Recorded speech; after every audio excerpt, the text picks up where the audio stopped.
নিজের মাতৃভূমির জন্য পরমাণু কর্মসূচি সহ বেশ কয়েকটি প্রকল্প নিয়ে কাজ করে আসছিলেন ইরানের প্রভাবশালী প্রেসিডেন্ট ইব্রাহিম রাইসি। এতেই চিরশত্রু ইসরায়েল এমনকি পশ্চিমাদের চক্ষুশূল ছিলেন জাদ্রেল এই নেতা। সেই থেকেই দেশটির গণমাধ্যমগুলো রাইসির হেলিকপ্টার বিধ্বস্তের ঘটনাকে শুধুই একটি দুর্ঘটনা বলে উড়িয়ে দিচ্ছে না। দেশটির বিভিন্ন গণমাধ্যম বলছে ইব্রাহিম রাইসি এবং তার সঙ্গীদের বহনকারী হেলিকপ্টারটি বেল 212 মডেলের ছিল, যা যুক্তরাষ্ট্রের তৈরি। ঠিক কী কারণে এই হেলিকপ্টারটি দুর্ঘটনার কবলে পড়ে তা নিশ্চিত হওয়া না গেলেও সন্দেহের একটি তীর ইতিমধ্যেই তাক করা হয়েছে আমেরিকার দিকে।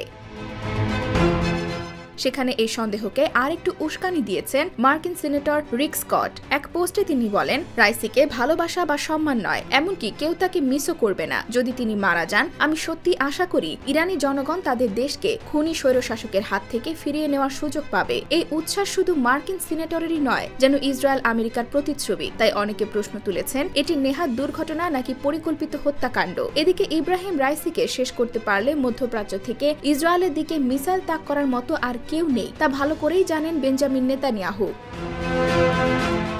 অন্যদিকে ইরানের কারণেই মধ্যপ্রাচ্যের রাজনীতিতে প্রভাব কমেছে ওয়াশিংটনের। সেখানে জায়গা দখল করে নিচ্ছে আমেরিকার চরম শত্রু চীন। এছাড়া কাসেম সোলাইমানির মতো প্রভাবশালী জাদ্রেল নেতাকে হত্যা করতে একটুও বুক কাঁপেনি আমেরিকার। এমনকি বারবার হুঁশিয়ারি দিয়েও ইরানকে পরমাণু কর্মসূচি থেকে ফেরাতে পারেনি যুক্তরাষ্ট্র। ফলে রাইসিকে টার্গেট করতে পারে বাইডেন প্রশাসন, সেই শঙ্কাও উড়িয়ে দেওয়া যায় না। IBTV USA, New York।